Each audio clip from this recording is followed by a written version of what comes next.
Our next guest is with a biometrics company that's focused on end-to-end solutions, from access control to all sorts of very cool technologies we're going to talk about, and talk about destiny.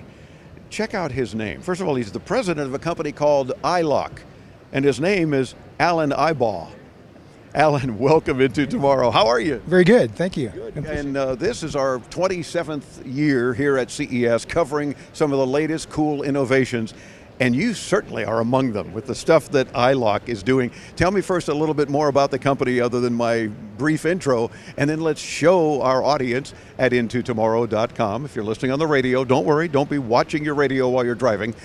Visit us at intotomorrow.com and see the interview on video with Allen and all of our guests from CES. So tell me about Eyelock itself. Sure. Eyelock focused on biometric solutions in many different markets. So we're looking in areas of healthcare, we look at government facilities and buildings, we're working in public safety, and the idea is a biometric that allows you to gain access into a system or into a building, or the ability to potentially get access to a controlled substance if it's in a ambulance setting, that sort of thing. So there are all kinds of different areas that this could be utilized, different vertical markets that we're working in.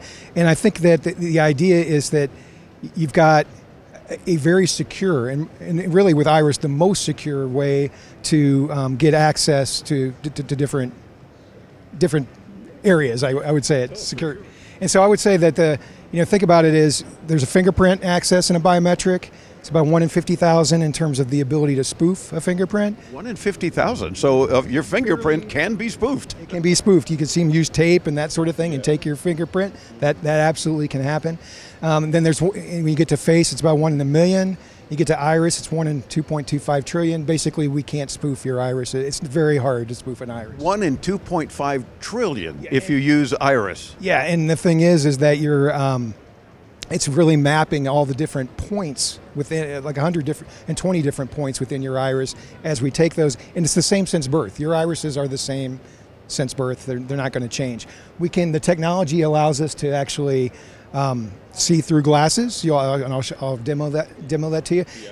And in terms of like sunglasses and that sort of thing, it can see through some sunglasses, but obviously if it has reflectivity to it, like an aviator glasses, you're not going to be able to see the eye through that. So you have to take your glasses off. But hey, it's pretty darn good, the fact that it can see through glasses that do have reflectivity. And of course, if you're allowed in a restricted area, then you're going to accept the fact that you might have to remove sunglasses in order to be allowed in, and it shouldn't be a problem. And I would say in this day and age, and you think about if you're in a hospital setting, for instance, you're all masked, if I can say the word, masked up with all this gear on.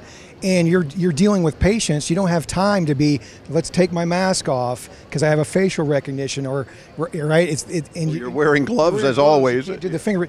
All you need is your eyes to get into those different nurses' stations or whatever they may be. Or releasing of pharmaceuticals or something of that nature. Even if you have one of those face shields on. Yeah, you can see through the face shield, and so there shouldn't be an issue with that either. So I think that's where the idea that, biometrics at this point in time, touchless is a big, you need to be touchless in a lot of cases, and this is given the ability to do that with an iris technology like this. So we have, access systems and reference designs that we can use like this, which is called a Kimber module, that are utilized for us to be able to be mobile with a product and be able to use this, and also take something of this size, reference board, and embed it into other products. And for our radio audience, you're describing basically a little attachment on top of a laptop that almost looks like a webcam. Yeah? Pretty much, and that's exactly it. And then so you can enroll through this module, and then you can get in and then you enroll to the system, and then you can push that down to these other systems that we have over here. That are actual access points, right? That are access points, and the first one is for an interior access point for within a building, and the other one is for exterior. So we can put these outside of buildings so that you can get, utilize that same enrollment from this computer and get access interior and exterior. You're in the system at that point. So I'm liking the fact that you can enroll from the computer, and you don't have to go to the access point, because maybe that's not only not convenient, but it might not be something that's convenient in terms of distance or location or otherwise.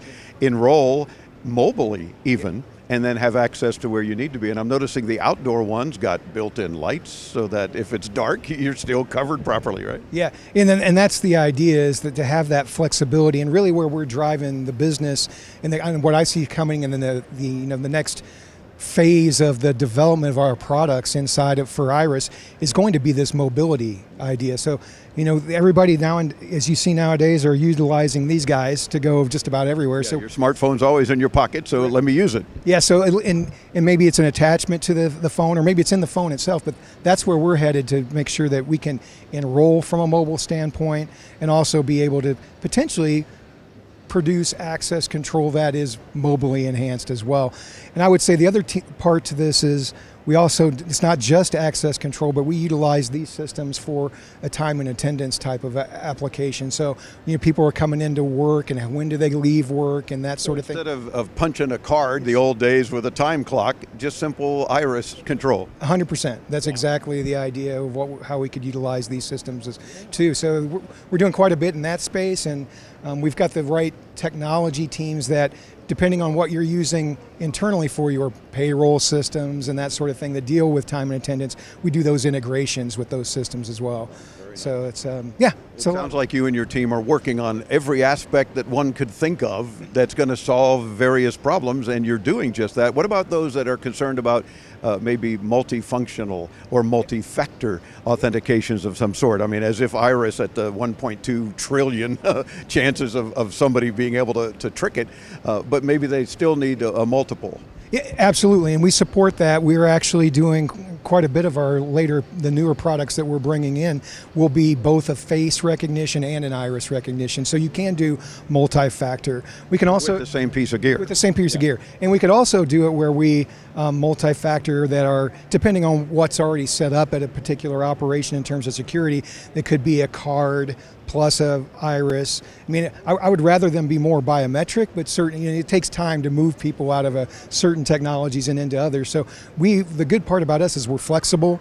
We understand that, hey, you spend a lot of money on potential security and access control systems. We can integrate with those and then provide an iris or a face with it as well. So we do support multi-factor authentication. And cost-wise in general, I mean, ballparking, compared to, say, a face recognition system, in my community, for example, we were doing that and just starting to do it, and you're right about it takes people a while to get used to it, but we're doing a face recognition system. How involved, or is it terribly much more expensive to go from that to iris? I wouldn't say a lot more expensive, but it is a little bit more expensive, and I would say that we're bringing that cost factor down, and we've been working hard to do that, and we want to be right in line with face in terms of our pricing model. But obviously the issues with that is to be able to shrink miniaturize as much as possible to get down to that mobile footprint we talked about. It's costly in terms of the different components that are involved in terms of the camera systems and that sort of thing. That being said, every single day innovation is happening, and we're seeing those changes, and we're utilizing as much of the smaller cameras and the LED lights that are utilized. They're becoming stronger even in a smaller package, so it works well for the ability for us to start bringing that price. And I'd say, if you looked at us today, we're not that far off from face as it is.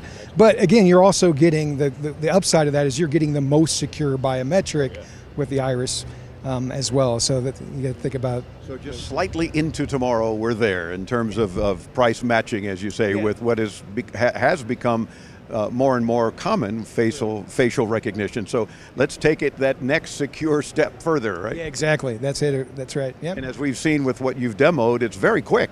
I mean, I thought you'd have to stand in front of it for 5 or 10 seconds. No, it recognized your iris and boom, open the door. Yeah, and I would say, and that's the one thing that we're perfecting those algorithms and technology to even get faster. So what may have been 2 seconds a year ago are getting down to milliseconds now, and it's awesome to see, and it's just the engineers and you can see it all around CES. It's amazing what's going on in the technology space, and again, we're trying to leverage as much of that as we can. Well, if we can count on anybody to take care of those things, it's you guys at Eyelock, and the president of Eyelock is Allen Ibaugh. Again, It was destiny, right? I thought I was supposed to be an optician, but didn't turn out that way, but this is the next best thing. And far more interesting, I think, technology-wise. Absolutely. And that's where I come from. There you go. And if you were just an eye doctor, we probably wouldn't be interviewing you. But you're leading all kinds of good tech. You want to visit eyelock.com, right, for much more info. And you'll see what Allen and his team are up to on a very regular basis, and new things coming out all the time. Meantime, I'm Dave Graveline. Much more from CES as Into Tomorrow continues right here on the Advanced Media Network.